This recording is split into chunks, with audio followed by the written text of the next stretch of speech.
Então, o grupo foi fundado pelo Mário Ferreira. Ele foi nosso professor na escola de teatro da Arlene Glória, que era um ponto de cultura da cidade. Foi onde a gente começou a fazer teatro. E ele vai fundar esse grupo, né, com o interesse de ter mais liberdade artística. Ele fazia parte de um grupo já profissional da cidade há muitos anos, mas ele queria estar à frente dessa atividade. Aí fundou o grupo comigo e com o Fagner Soares, que era aluno também da escola. E aí fundou isso em 2014. Em 2015 a gente vem fazer o VV, e no processo da UVV o grupo vai se reconfigurando até que fica a Brenda e eu. A gente, em 2015, né, quando a gente vai para a faculdade, a gente participa de um festival lá em Cachoeiro, promovido pelo Luiz Carlos, né, que é o Festival de Poesia Falada. Que aí é a primeira vez, eu acho, que eu e o Marco a gente se junta para criar alguma coisa juntos, que era o Ponto de Vista. É uma poesia que o Marco escreveu, que era um festival de poesia, que eu interpretava e ele dirigiu, né. E aí, nesse primeiro momento, eu acho que a gente cria esse vínculo de cena. Acho que é isso.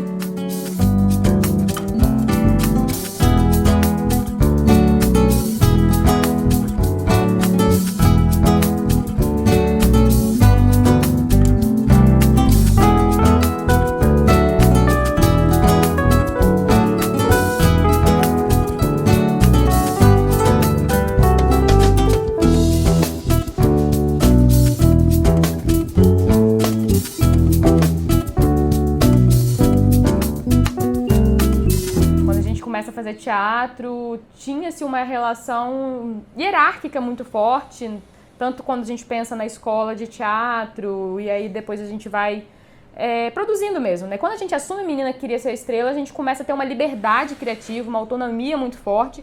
Também por isso eu acho que a gente começa a fazer um pouco de tudo, experimentar um pouco de tudo e encontrar também essas afinidades, né? Eu ganho uma afinidade com a iluminação, o Marco vai ganhando uma afinidade maior com a direção. E aí, assim, a gente começa a viver uma aventura em todas em todas as áreas que o teatro nos possibilita trabalhar, né? Porque aí a gente toma a direção desse trabalho, vai experimentar a dramaturgia, não tinha verba para nada, então a gente vai decidir os figurinos também, né? Junto com o grupo. A cenografia, que é um teatro de sombra só, que vai aparecer na escrita, né? Vai aparecer na escrita, era um interesse nosso para uma peça que a gente viu. Então, o enredo do espetáculo A Menina que Queria Ser Estrela parte do folclore brasileiro. A gente inicia uma pesquisa em teatro infanto-juvenil, a gente lê várias dramaturgias, tenta identificar alguns padrões que aparecem nessas dramaturgias infanto-juvenis e decide, por diversas necessidades, escrever a nossa primeira dramaturgia. Então a gente vai para a sala de ensaio, faz experimentações físicas com os atores a partir dos gatilhos dos personagens do folclore brasileiro. E a gente tinha a ideia de querer trabalhar com personagens pouco conhecidos, né, que não fazem parte do imaginário do Monteiro Lobato com o Sítio do Pica-Pau Amarelo. Então a gente traz o mito do Japim, que é um pássaro, do Capelobo, Sanguanel, além da própria Vitória Régia, que é a temática central do espetáculo, né? E aí a menina que queria ser estrela, no fim, a gente não lembra exatamente por que a gente opta por trabalhar com folclore e a gente pega a jornada da Vitória Régia, que nos parecia muito interessante, porque se a gente analisar é uma tragédia, né? A jornada da Vitória Régia, porque ela quer ser estrela, mas no fim ela vira uma planta, né? E aí meio que a gente buscando, sei lá, um pingo de consolo ou não se deparar com o trágico dessa personagem, chama essa flor de estrela d'água. Mas ela não realizou o sonho dela, ela não conseguiu chegar. Ela não vive ao lado da lua, não é uma estrela. Ela vive na água, na terra. A contação de histórias na nossa cidade, em Cachoeiro, ela acontecia, e acontece ainda, de forma um tanto precária. Assim como acontece, acredito, nos interiores, né? Onde não tem SESC, onde não tem artistas que passaram por uma formação mais sólida, onde não tem CCBBs, enfim, espaços de cultura que que tem um aporte de política pública. A gente começa a fazer de forma totalmente sem saber o que a gente estava fazendo, achando que se a gente fosse fazendo, a gente ia descobrindo como fazer, né? Tinha um projeto chamado Pé de Livro pela Prefeitura de Cachoeiro, que era uma pré-bienal Rubem Braga. A gente ia para as praças e a prefeitura levava escolas pra gente contar a história. A gente extrai uma parte da Menina que Queria Ser Estrela, que a gente também estava produzindo um livro na época, por causa de um evento da faculdade, e a gente extrai informações do livro, do espetáculo, e tenta fazer essa contação de história interativa, onde o público fosse escolhendo os caminhos, só que rimado. Mas aí a gente leva essa contação de história para a Bienal Rubem Braga e lá a gente conhece a Aí Contei, que é um grupo de contação de histórias do Rio de Janeiro. E ali a gente percebe uma diferença muito grande de toda a contação de história que a gente já tinha visto, tanto em Cachoeiro quanto em Vitória, produzida por eles, justamente porque eles tinham uma formação específica em contação de história, eles só faziam isso. Diferente da gente que ia fazendo um pouquinho de tudo, eles eram focados na contação de história. E aí a gente tem esse desejo de buscar a formação com eles para poder contar a história, focando na ideia de interação, da oralidade, repetição, coisas que têm a ver com o ensino, mas que também são aproveitadas para poder fazer a contação de histórias e criar esse vínculo com a criança. E aí a gente vai fazer uma imersão de uma semana com eles, vamos nos formar na contação de história, passando por uma formação, claro, que nunca é completa, mas que já vai potencializar muito mais as nossas ferramentas e a nossa compreensão do que é contar a história, e vai abrir portas, várias portas. Inclusive essa de entender que agora a gente é um grupo que vai produzir projetos, mas também vai produzir a nossa própria formação, para que a gente possa caminhar num progresso do pensamento estético e do pensamento político do grupo. Cinco Sentidos trabalha com a sensibilização do olhar do cotidiano e como esse olhar para o cotidiano pode deixar o cotidiano extraordinário. Como modificar esse olhar para as coisas simples da nossa vida. E aí a gente tenta fazer isso transformando histórias em crônicas. Um público é guiado a entrar numa sala vendado com os pés descalços. Eu guio o público durante esse percurso. E durante o tapete de sensações, que tem vários elementos, né, o público vai reagindo das diferentes formas. E principalmente se instigando, sem eu falar pra eles, né? O que você tá lembrando disso? Automaticamente, meu Deus, o que é isso? Nossa, lembra areia de praia, lembra a terra molhada. Então, o fato de não saber no que está sendo pisado, diversas memórias já são acionadas, né? E a gente queria produzir esses sentimentos nas pessoas para que ela chegasse à nossa frente e eu buscasse ter uma conversa com ela vendada e eu também, sem eu saber quem é, para que a pessoa tivesse total liberdade, tipo um confessionário, de me contar qualquer coisa. Só que ela, nem o padre sabe, né, no caso que o padre era eu, o performer, sabe quem é essa pessoa. E aí eu falava um trecho de As Boas Coisas da Vida, que é uma crônica do Rubem Braga, que ele fala sobre coisas boas, que ele considera boas na vida, mas que são muito simples, né? Tipo,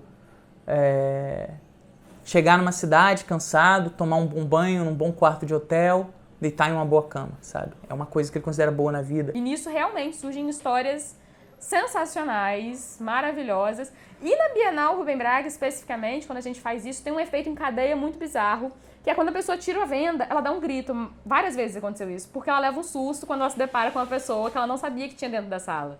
E aí só da pessoa do lado de fora ouvir o grito, quando ela entrava, ela já dava um grito, ela já estava morrendo de medo. E eu digo que é um efeito em cadeia porque em outras vezes que a gente fez a performance, isso não aconteceu. E aí isso gerava uma curiosidade imensa na Bienal. Pessoas entravam na fila só para poder entender o que estava acontecendo naquela sala. E via que pessoas saíam chorando, outras pessoas saíam rindo. E aí, tipo, por quê? O que está acontecendo de diferente com as pessoas lá dentro, né? Essa história que eu ia transformar em crônica e seria pendurada em um varal de crônicas que a princípio eram crônicas do Rubem Braga, mas que com o tempo iam ficando com as histórias das pessoas. Isso que iam ser as crônicas. E outras pessoas iam ler essas crônicas. E aí por isso ciclos, né? Porque são ciclos que ocorrem. As crônicas são produzidas ali para que outros leem, para produzir novas crônicas. E assim, foi uma experiência diferente pra gente, né? A gente nunca tinha feito algo parecido e as reações eram das mais diversas, sabe? Eu ouvi coisas das mais absurdas, as mais tristes, as mais engraçadas, as sem sentido, a pessoas que preferiam não contar, não falar de jeito nenhum, a outras que choravam só por tentar contar. Então, assim, foi uma coisa fantástica, sabe? Não sei nem, assim, não sei se eu poderia dar exemplos, né? Não sei qual o limite da ética aqui, né? Embora eu sempre pedia, né, às pessoas, eu posso transformar a sua história numa crônica e vai ficar anônima, né? Todas as crônicas são anônimas, porque eu não sei quem conta. E não fui eu que escrevi, então o autor é anônimo.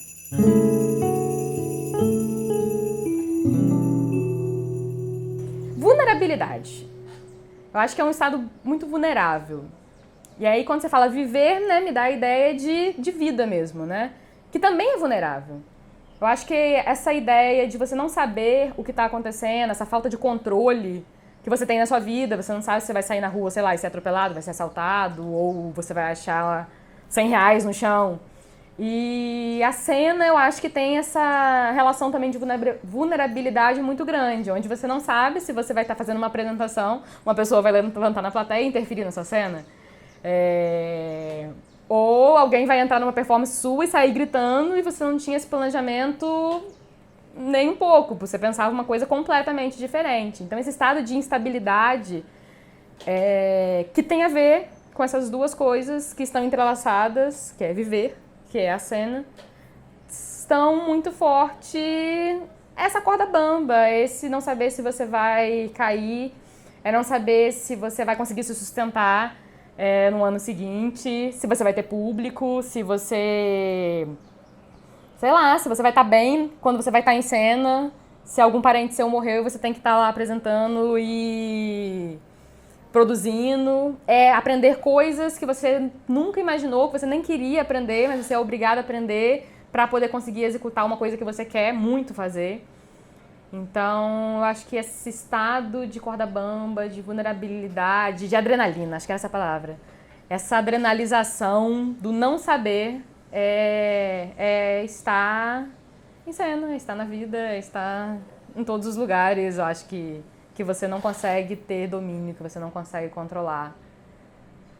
Cara, é crise, muita crise. É desespero, é dificuldade, é medo. Depois de 2020, eu achava que viver em cena, eu ainda tenho até as minhas questões, seria impossível. Porque com a pandemia, né, e com um corte radical na nossa prática artística, a gente realmente ficou sem direção, né? Foi um momento de uma crise profunda mesmo, da gente pensar em fazer outra coisa da vida, tentando encontrar um outro caminho para poder viver e tendo que produzir e sem vontade nenhuma de fazer, sabe, as coisas, e tentando esse negócio da reinvenção, né? Não que a gente não deva se reinventar, mas aquilo ali era uma condição desumana que foi posta para nós artistas da cena no estalar de dedos por conta de descuidos e até, né, o prolongamento da situação por conta de interesses políticos, né? Uma situação... Ali eu acho que eu percebi que se o teatro ele não é feito com cuidado, ele não é nada, ele é um cadáver.